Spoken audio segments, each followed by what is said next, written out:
Okay, looks like we're live, so hello to everyone listening. This is the live chat from Round Island in the Walrus Island State Game Sanctuary in Alaska. And my name's Ben Histand. I'm the assistant manager here on the island. And I'm excited because today we have a special guest chatter. Ryan Morrill is off the island for a few weeks here. And so we have his substitute here, Diane Okonek, who is a former sanctuary manager, was the manager on the island for 7 years in the past. So we're looking forward to taking your questions about walruses and other things. You'll see, you will be able to see at high tide with some of the films, some of the video cam, I hope, when there's a higher tide and the animals are out in the water, and you'll notice that big sack inflated and hopefully be able to hear it on the live cam, the live video.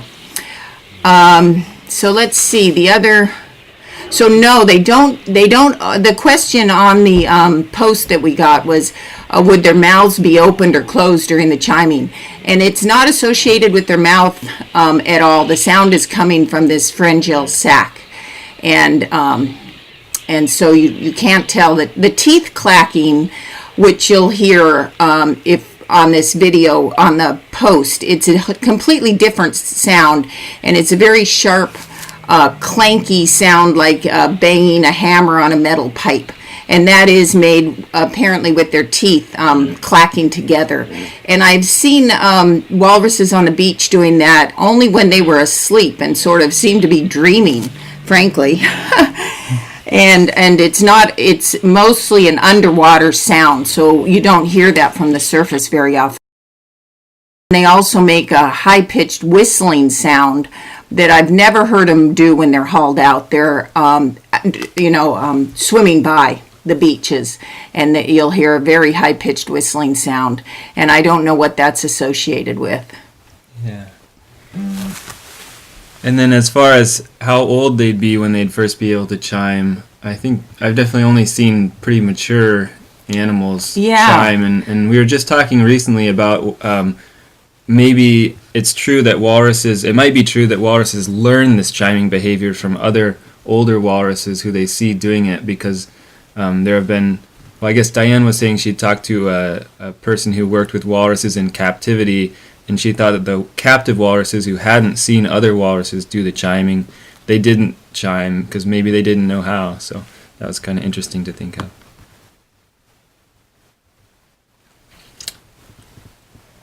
Another question is that some of the walrus tusks seem to be more flat-shaped, more blade-like, and some seem to be more rounded. And is this a genetic trait, or is it based on how their tusks have been used over time? And I guess I'm not sure what the exact answer would be for that. I would assume that there's probably some amount of difference, could be a genetic difference in how each individual walrus's tusks are shaped. But it's definitely true that walruses, as they're feeding on the seafloor, they tend to abrade those tusks as they kind of work through the muck and look for their food. And so an older walrus often has signs of abrasion on the front side of its tusks, because if you can imagine the walrus almost kind of standing on its head and then dragging its head through the muck underwater, then that front side of the tusk tends to get abraded, and so it'll kind of flatten out over time there, and that's a sign that walrus is older and has been doing a lot of feeding. So that's one way that their tusks will get that flattened shape. Okay, and then the next question is, do walruses tend to haul out around the evening, or does it happen at random? And I'd say when there's a lot of walruses moving around, the time they move out is often, almost entirely associated with the tides. So when there's an incoming tide, they'll start hauling out, but they just have a lot less distance to go from the water up to the place they want to haul out. And as you've seen from the video cam, they're very cumbersome on land, and it expends you see a lot of animals coming out as the tide is either in that midway, either coming out or coming in or going out, but not at full tide. Surprisingly, they don't like to be splashed on or have waves pounding on them. So when it's stormy out, they tend to leave the beach because they don't like the white water. It lifts them up and then it pushes them into the rocks, and so they just leave the beaches when there's a real big storm. So I don't know if you've been able to see that yet, but it's pretty interesting. There can be a lot of animals on a beach, and the waves start crashing at high tide over them, and they'll all leave and go out to sea, and then they'll rest using that pharyngeal sac as sort of a life. What do you call it? Yeah, like a little ring around their neck, device. And they'll float asleep with their tusks pulled back, pointing straight up to the sky so that their head is held out of the water. And I saw that down near where the video cam is yesterday. I don't know if anyone could see it from the beach, but you'll see them sleeping offshore with their tusks pointing straight up to the sky. It's pretty cool. Yeah. Another question, are there walruses all year at Round Island? And that's a no. We only see walruses on the island in the summertime. So walruses have kind of an interesting migratory pattern here in the Bering and Chukchi Seas where Pacific walruses live, where in the midwinter and then February and March, which is the breeding season, both males and females will congregate in a few different areas. One is close to Nunivak Island, which is off the western coast of Alaska. One is closer to St. Lawrence Island, which is further out in the central Bering Sea. And then I think there's another area closer to Russia, the Russian side, where they'll congregate, and that's where they do their breeding in February and March. And then as spring comes and summer comes, then the sea ice retreats north into the Chukchi Sea, and basically all the females and the young and also some of the males will follow that sea ice edge north and spend the summer up north.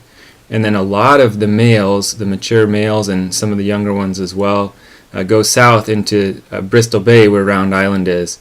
And so they'll start showing up around April usually on our beaches here on the island, and they'll stay through about October, I think. Is when they really start to taper off and then leave. So they're only on the island for those summer months.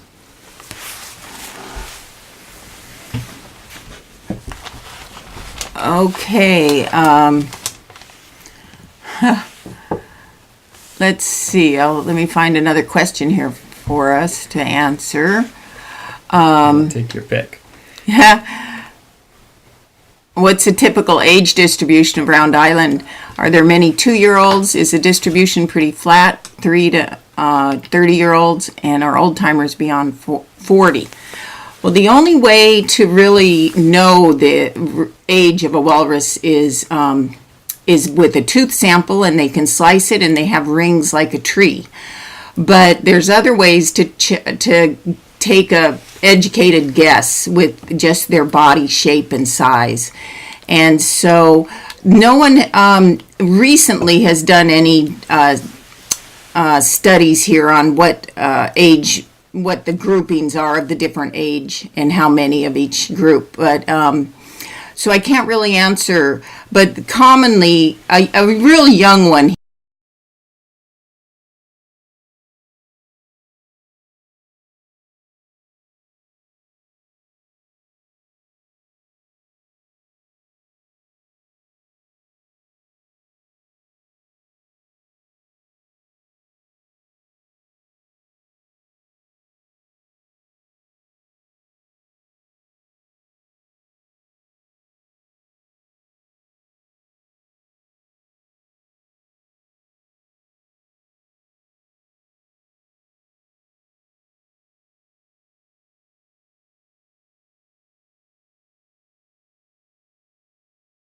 I'd say, we don't know if they're 40 or older, but an old walrus, they say, is about 40 years old. So I couldn't really say if there's any older than that.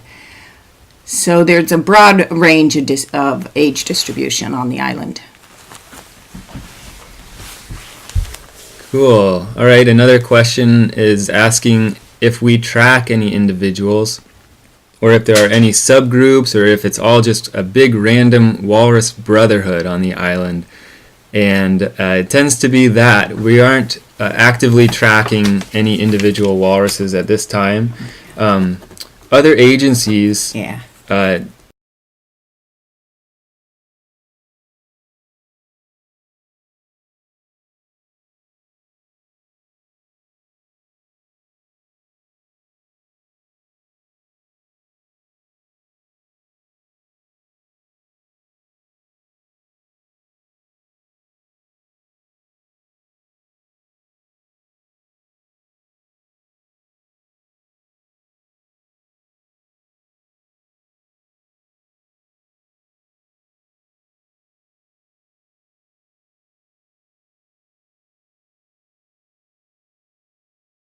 Interesting to be able to tell individuals and to tell when they've left and when they're returning, but we're not doing that at this time. Though there are sometimes walruses that have such a distinguishing feature that you can recognize one, and Diane has experience with one of them. Maybe you'd like to talk about that. With Chubby. With Rockhead. Oh, yeah. There's been a few. There's been Rockhead, which was called that because he had this rock, what appeared to be a rock, stuck in his head.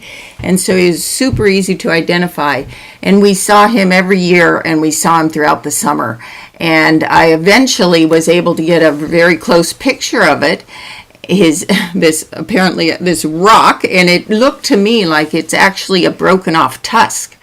And so he may have gotten rammed in the head by another male up on the breeding grounds, and that tusk must have penetrated into the bone and may have had a weakness or whatever in it in itself. Well, thankfully it broke off. And the very end of it was sticking out of his skull. It was quite amazing. And so he was here 6 years that I know of. And another one was a very young one, that one that I'd say was definitely under 2 years old, that was here for the entire summer. We named him Chubby because he was a little butterball when he arrived. And he was here the first day I got here, and he was here the last day I got here.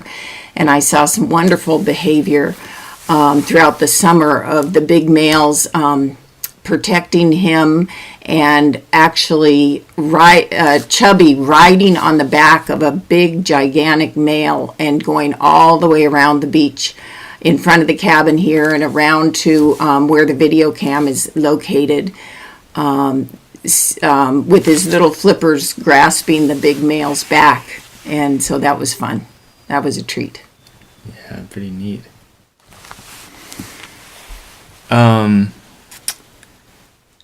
Yeah, so next question, how long do they stay on the beach per visit before heading back to the water? And it's pretty interesting on Round Island. We definitely see these cycles throughout the summer, and I'd say it's about a week-long cycle where the number of walrus on the beach will increase for several days. It'll be real high for a couple days, and then it'll taper back off. So a lot of these walrus seem to follow a similar feeding schedule. They're definitely gregarious. They're social animals. They like to be around one another. And so they'll tend to come to the island in groups and then leave the island in groups to go head out to feed. And so they stay on the island provided there's not onshore surf like Diane was mentioning earlier, and conditions are good for them being hauled out. They'll stay on the island for several days at a time as they kind of digest their food, their bodies heat up, and they're able to molt some of the hair off their bodies, which is an annual process for them. All right, and let's see, the next question is, are there ever any big fights on the beach, or does that only happen during mating time? You know, I have never seen anything I would call a big fight. They will jab each other to get an animal to move out of their way, and there's definitely a little dominance of a really big male over a younger male, but I've never seen them do anything but roar and poke. And the poking, you have to remember how thick their skin is, so they'd have to poke pretty hard to make any impression at all. And so they do that sort of, you see, it looks pretty violent when they really jab another one, but I don't think it bothers them any more than getting them to move out of the way. And they may face each other and raise their tusks to each other.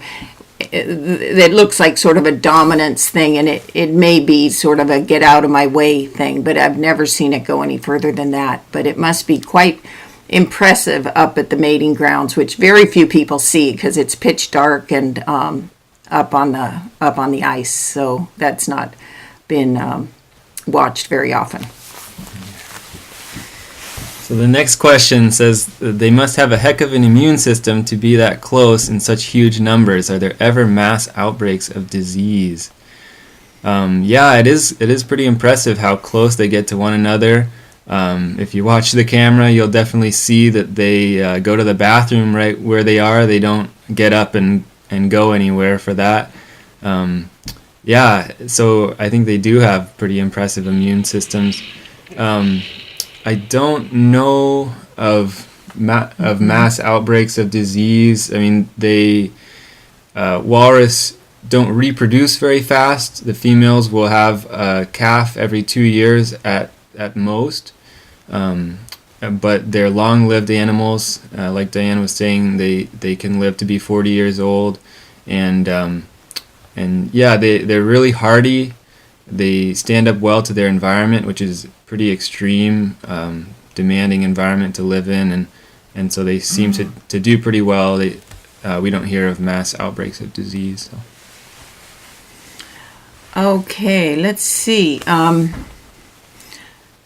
What kind of batting insects? They're a little fly. I don't even know what species of fly it is, but it's a really small fly, and they seem to group up on the walruses, and they have a little mite that you can't see really, even when there's a mortality and you get right up to them. But apparently, from studies of animals that have been hunted, there is some little mite, but it's nothing you notice.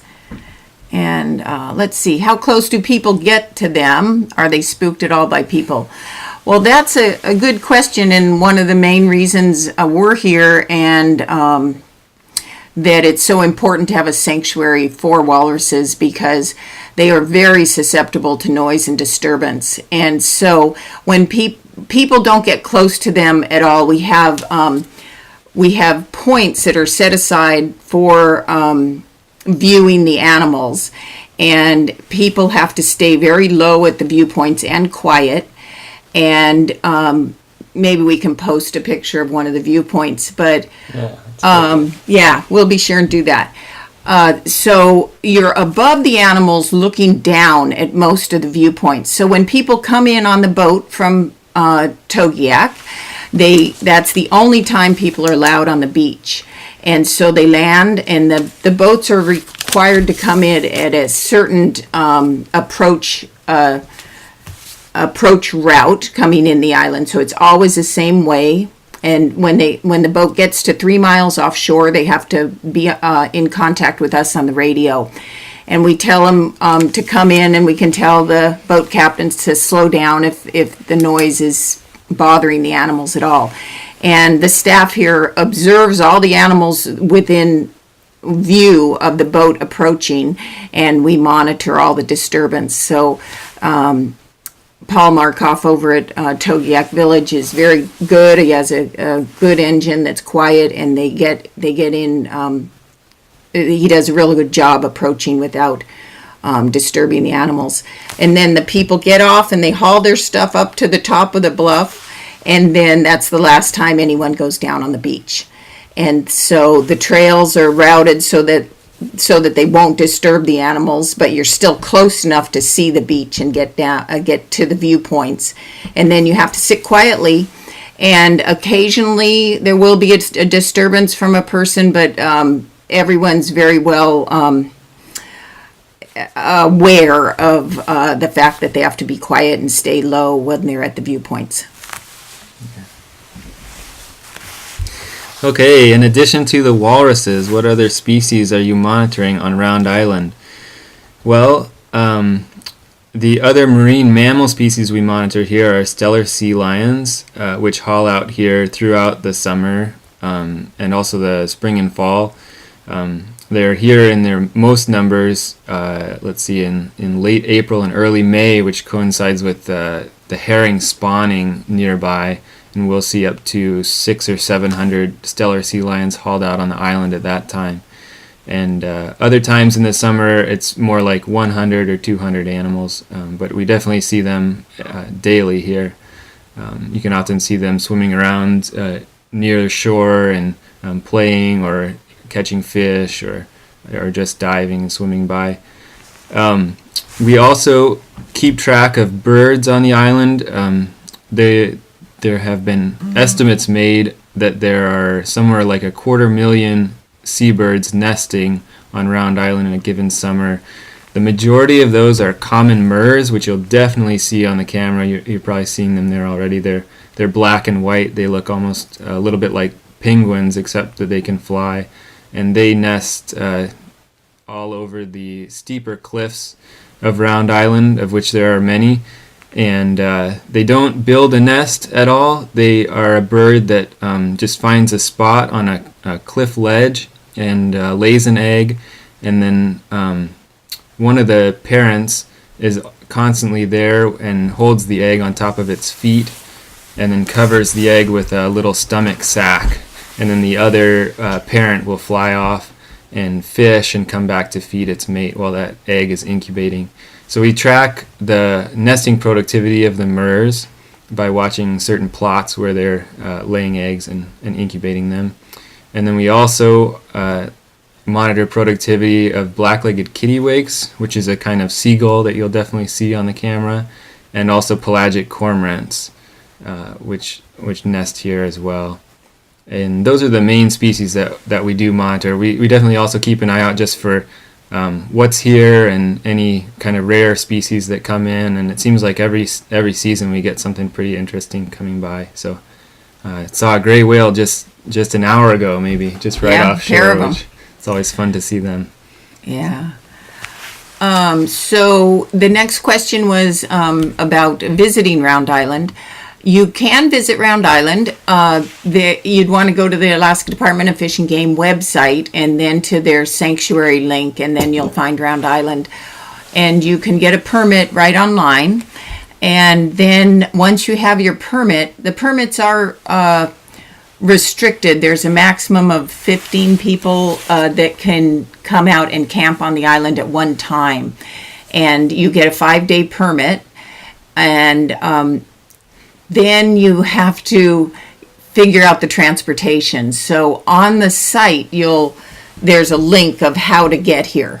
And basically you have to come to Anchorage, from Anchorage to Dillingham, Alaska. And these are scheduled flights. And then from Dillingham to Togiak, which is about a 45-minute flight. It's about 65 miles from Dillingham to Togiak Village. And then in Togiak, you meet Paul Markoff, who has comes out on his boat and has a permit to come bring people out. And so you'd need to be in touch with him, and his contacts are there. And leaving Togiak is always dependent on the tide. So you can't just arrive and get on the boat and come out. You have to, Togiak's in a position where when the tide goes out, it's a mud flat for about a half a mile at least. And so you need to work with the tide on that. And so Paul has to line you out on what time of the day you could possibly leave. And you need to be prepared to be stuck there with weather, stuck here with weather, arriving or departing. So when you come, it's really important to bring enough food so you can stay, an extra 3 days if you need to, and be mentally prepared to do that. I've been stuck here 5 days waiting to get out with weather, but that's the longest and doesn't happen too often. So you need to be prepared for that. And then when you get here, we have a very nice system of tent platforms. I think, are there 6 or 7 of them? 10, I think. 10 now. Yeah. 10 tent platforms that are big enough for a what kind of tent? Yeah. They're 10 by 12, I Up think. to a 10. 4-person tent or more. Yeah, and then spacious. we have a cook tent that has a propane burner, so you don't need to bring a stove, or you do need to bring your own pots and pans though. And it's a weatherport tent that's 10 by 12.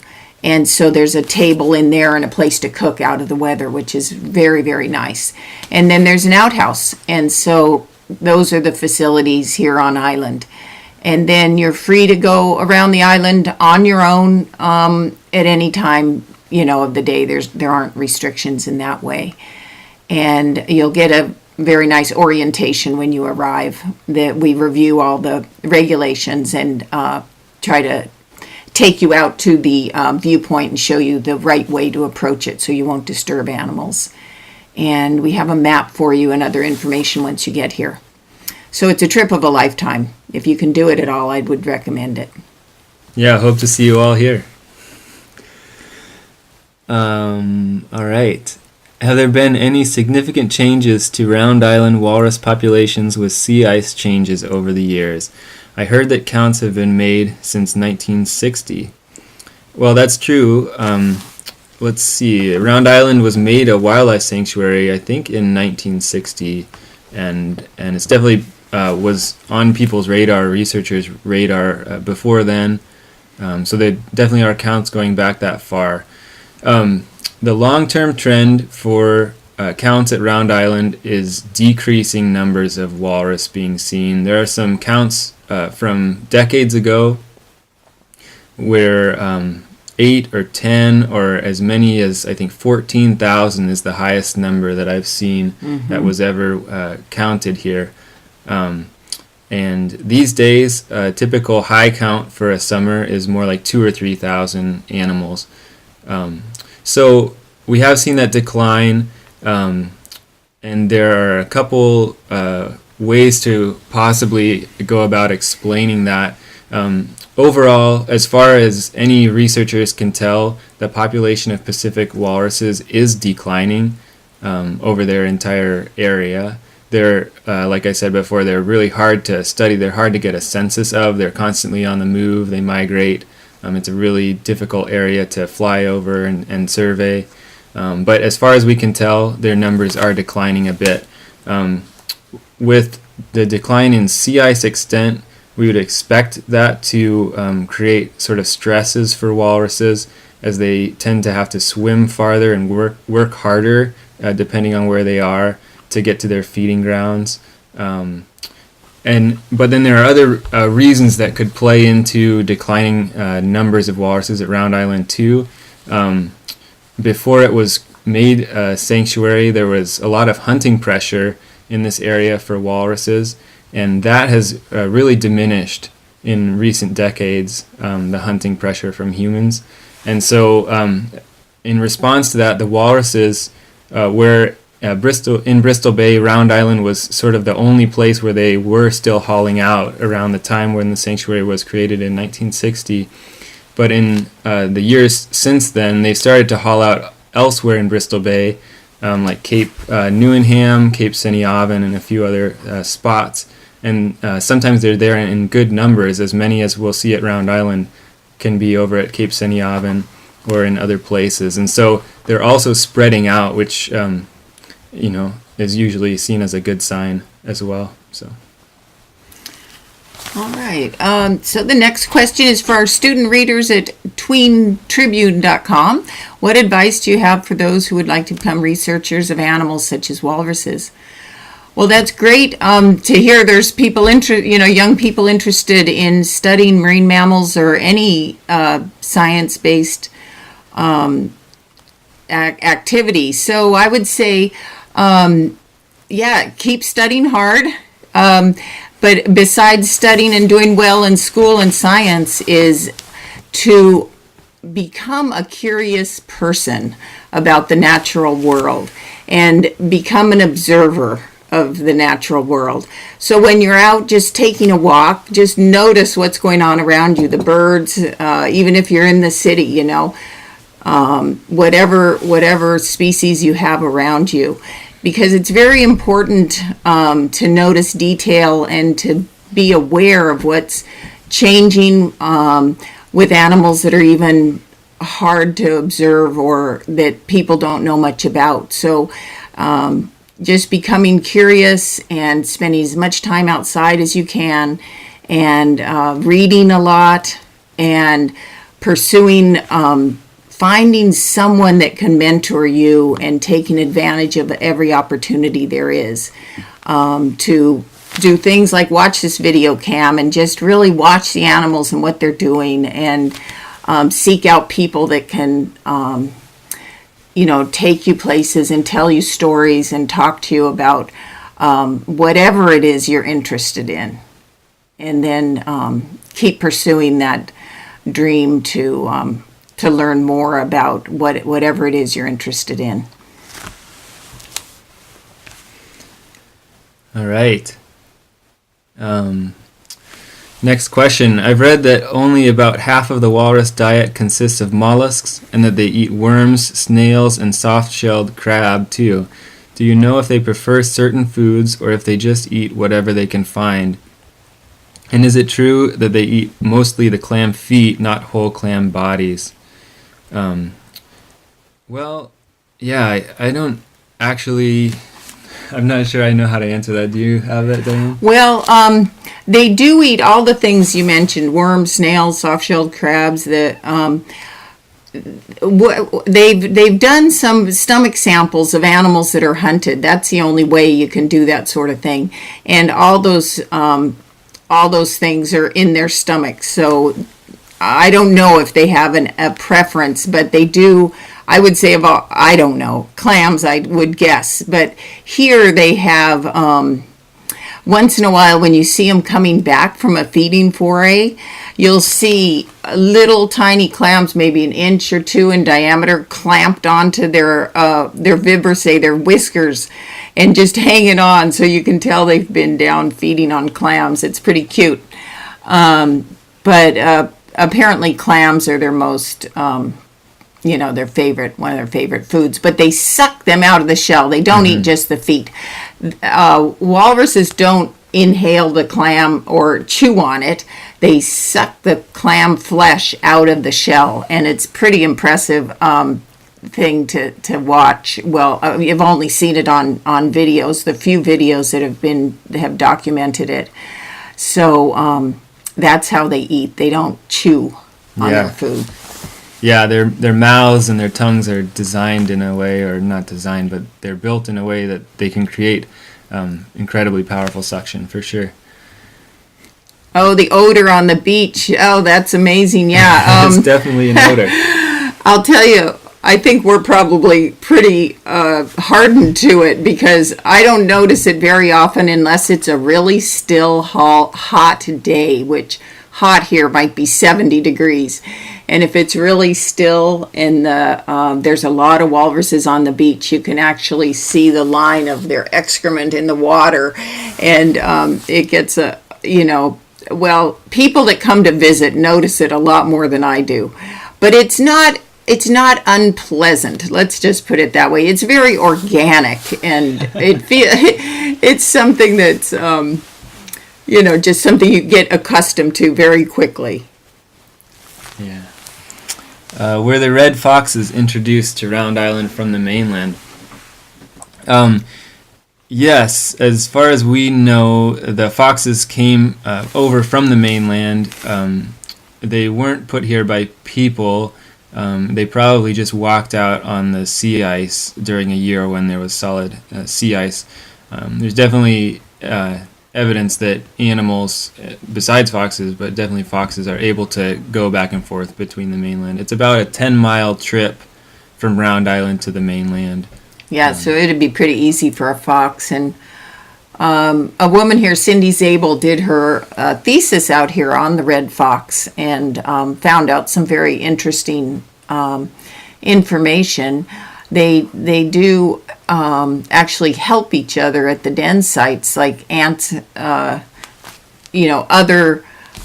unassociated like fox, relatives, of the breeding pair will actually help feed and watch out and play with the young. And so they move back and forth from the ice, on the ice, from the mainland to here. Yeah.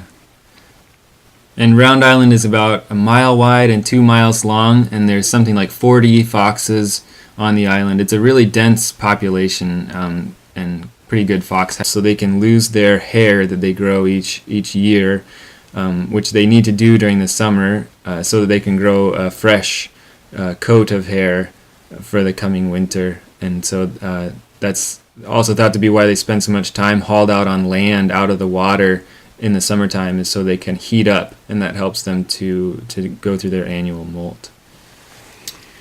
Okay, let's see. Why do they use, or what do they use tusks for? How do they get broken? Does it cause a problem if they are broken?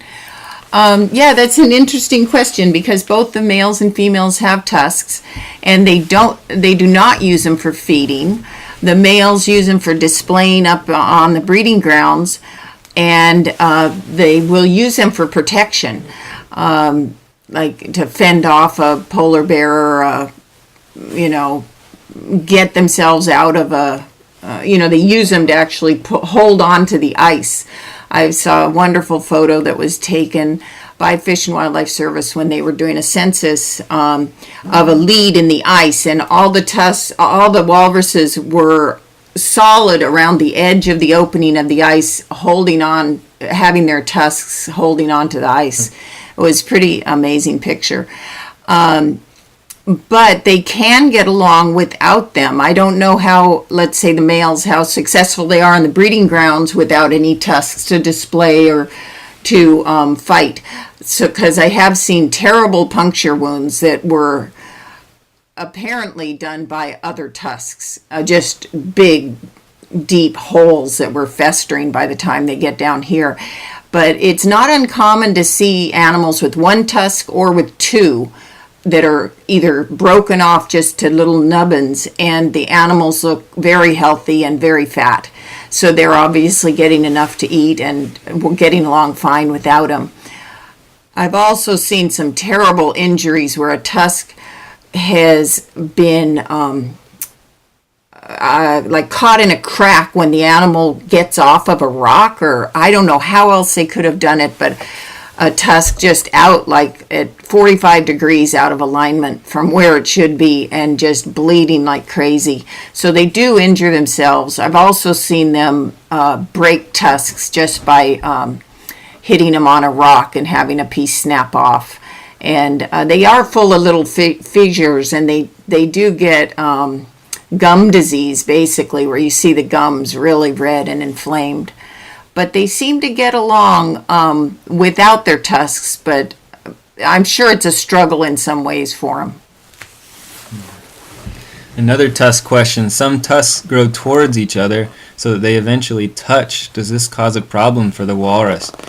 Yeah, it's pretty interesting to look out at the crowd of walruses, and you can see little variations in their tusk alignment. And some of them definitely kind of have inward pointing tusks, and others will have ones that are pretty parallel, and others are more outward pointing. And yeah, some of the ones that are inward pointing, they do kind of come together, and they'll even come really close, or maybe even touch each other. But like Diane said, the tusks seem to function here on Round Island mostly as kind of a social status symbol that they can use to threaten other walruses and maybe get a better spot on the beach, or they can use them for fighting, for mating, or as kind of an ice-breaking tool or a defense weapon. So I don't imagine that those inward-pointing tusks would create a problem for the walruses. Yeah, it's possible they'd be maybe less effective as a weapon, but can't really speak to that from our view here on Round Island. Okay, the next question is, they look sunburned. Is that the case? No, they're not really sunburned. What they do is when they lay on the beach, their blood vessels open up, and they become very flushed and red looking.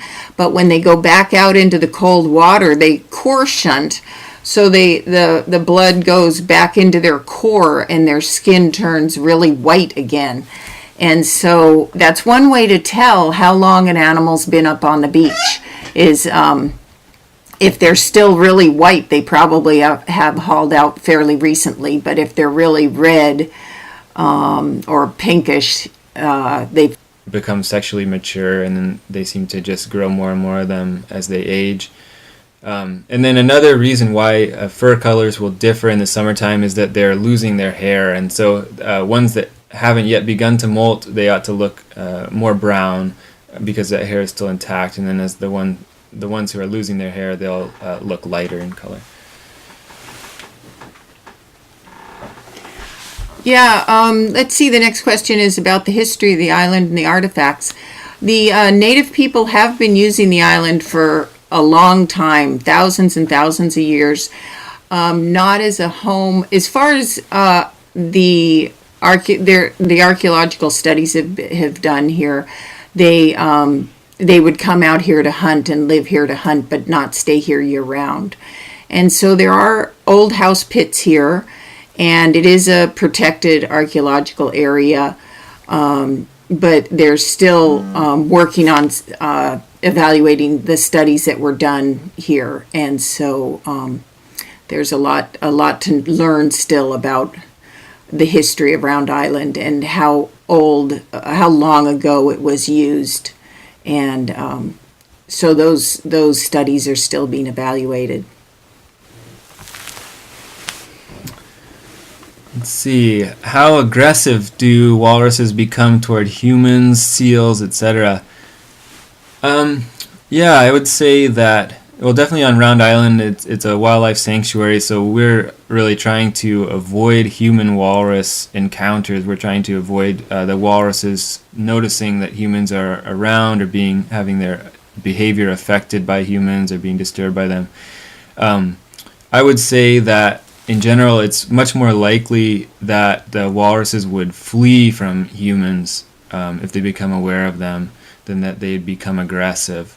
They're definitely big. They're big enough. They have the tusks. They can be intimidating to a person, but they're definitely more likely to be hurt by people or by fleeing from people than people are likely to be hurt by them. It is interesting to watch, since there's so many sea lions on the island and around the island, and so many walruses too, to watch them interact. They do interact a bit. They tend to stay pretty segregated. They definitely don't haul out in the same spots on the same beaches on the island. It's interesting to wonder why that could be. It's hard to know for sure. We definitely see them sometimes approach one another in the water. Although walruses are really, they're marine mammals, they're great swimmers, they're pretty graceful in the water, if you can believe that after watching them on land for a while. Next to a sea lion, they're pretty slow in the water, and the sea lions can really swim circles around them. I would say that when I see them, it often seems like the sea lions are pretty curious. They're getting close, they're kind of checking it out. They get kind of as close as they dare to the walruses, and then they turn around and swim away. I haven't seen walruses pursue sea lions or seals in the water as though they were being aggressive. So that's what I've seen in my time here. Yeah, there are a few records from native people that have spent a lot of time around walruses, especially north of here, that have recorded that they've seen walruses eat seals, but it's very... it's just been recorded a few times, so I don't know if there's any there. True. Once in a while, some strange things happen. So yeah. Let's see. Do they have smaller teeth in addition to their tusks? They do. I'm sorry, off the top of my head, I couldn't tell you how many, but their jaw is full of smaller teeth, and their tusks are just an elongated tooth, and their teeth are short and completely flat. So other than their tusk, which is like a canine tooth, their other teeth are very, very flat, and like the bigger ones are probably an inch across, maybe, about an inch. And And so they do have a lot of other teeth, and maybe we can find a picture. I know I've taken them in the past, because when you're up at the viewpoint, you're looking straight down on them, and some of them have nice long yawns where you can actually take a picture of their mouth, inside their mouth. And so if we can find that, we can post it. And they do have a tongue, and they use their tongue. It's short, it doesn't extend. I've never seen a walrus stick its tongue out. I don't think they can, actually.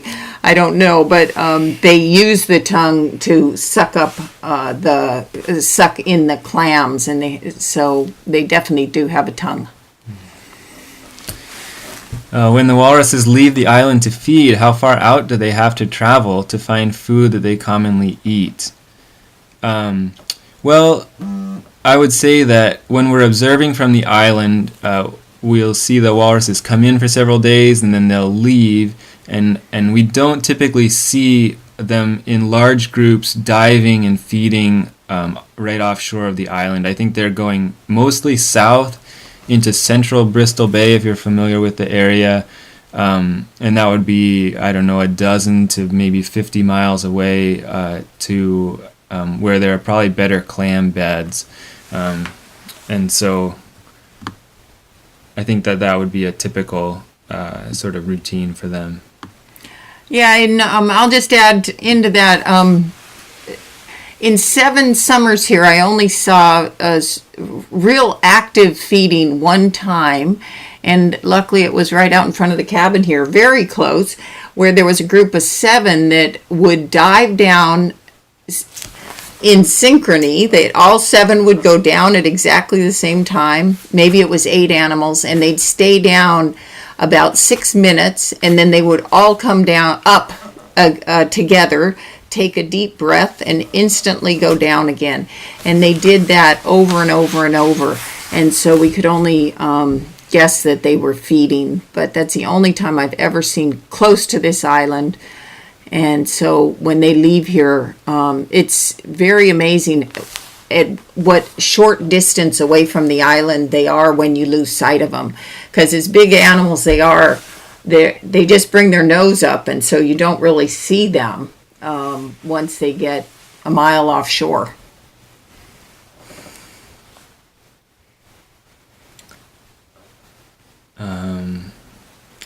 Okay, next question. What can we do to help save these animals for future generations?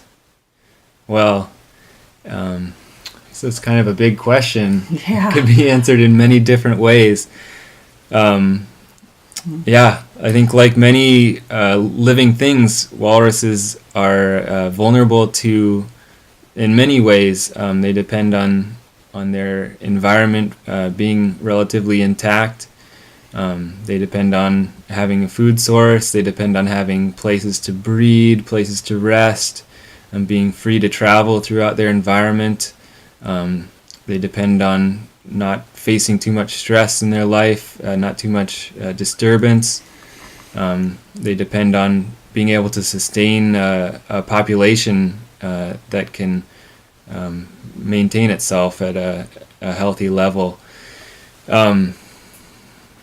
Yeah. So it requires. It's such a good question, and it's so hard to answer, because we all need to do what we can to provide, to insist that there are places on the planet that remain where animals can subsist, basically, without disturbance from human beings.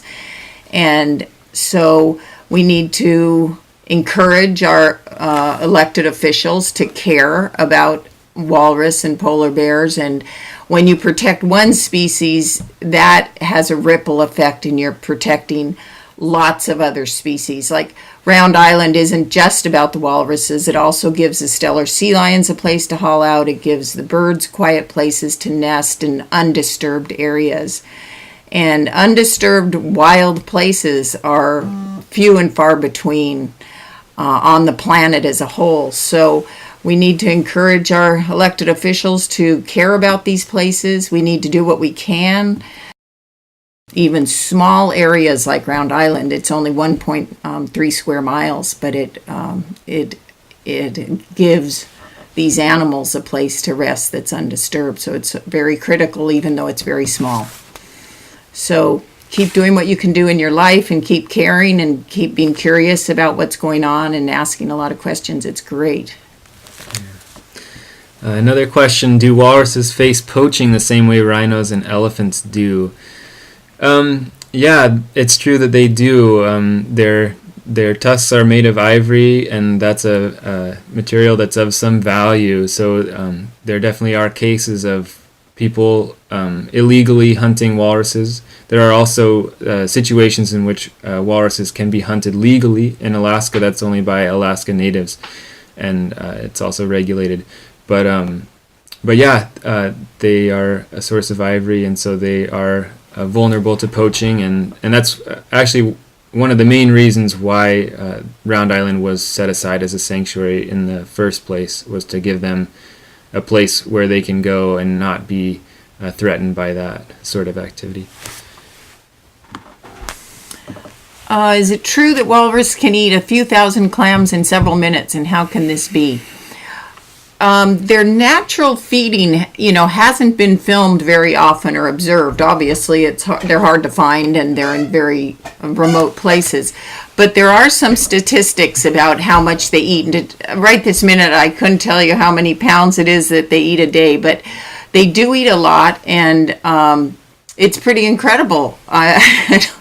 I don't know how they do it. I'd love to be able to go down and observe. But you might be the world's best clammers. Yeah, and I know that when I was at the Point Defiance Zoo, where they have walruses, the marine biologist had spent 10 days out here at Round Island to be able to observe wild walruses, and I was able to watch them suck up a 5-gallon bucket of herring, I think it was, in about a second or two. I was just telling Ben about it last night. So it was very impressive. They didn't chew it all. They just sucked it up. Another question, how long can a walrus hold their breath and observed to dive for over 8 minutes? Yeah, at a time? 300 feet, about the deepest. Yeah, and like 100 meters or 300 feet of depth. So they prefer shallower water, though. That's why Bristol Bay is so important. Is it's shallow water, and so they can, feed easily. I think 300 is what they think is their maximum that they can dive down in, and that leads to the problem with the shrinking ice cap up north for the females. Is the ice cap used to extend all the way onto the continental shelf, which is very shallow. And now as the ice is shrinking, it's shrinking way inside of that, so that the ice is off the continental shelf.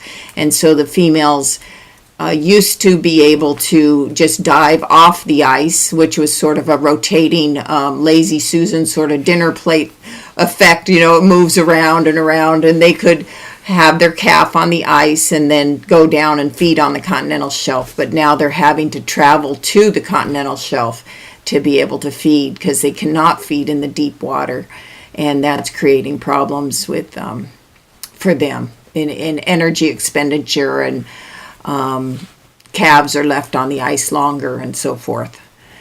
But let's see.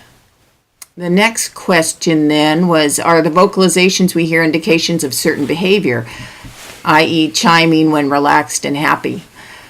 Yes, the chiming is definitely associated with a very happy, content walrus, as far as I've ever observed. They'll be rubbing, scratching on the rocks. They'll be playing with each other, they have these little fake fights sort of thing. They'll be in the water, not on shore. They'll be in the water jabbing at each other and holding each other with their flippers and rolling around, and total play behavior. That's when you see them chiming. And then then you hear a lot of grunting and that sort of noises that are just like, get out of my way, that sort of thing. And then the other teeth clacking you don't hear very often from the surface, just occasionally. Yeah. All right. Cool. Well, yeah, I think that's going to wrap it up for us. So it's definitely been fun to hear those questions and get to respond. And thanks to everybody who's been listening. And hope you enjoy the Walrus Cam. We're definitely enjoying it here. And keep watching, keep posting questions and comments as you have them. And we hope to do this again sometime soon. Yeah, thanks a lot, everybody, for caring.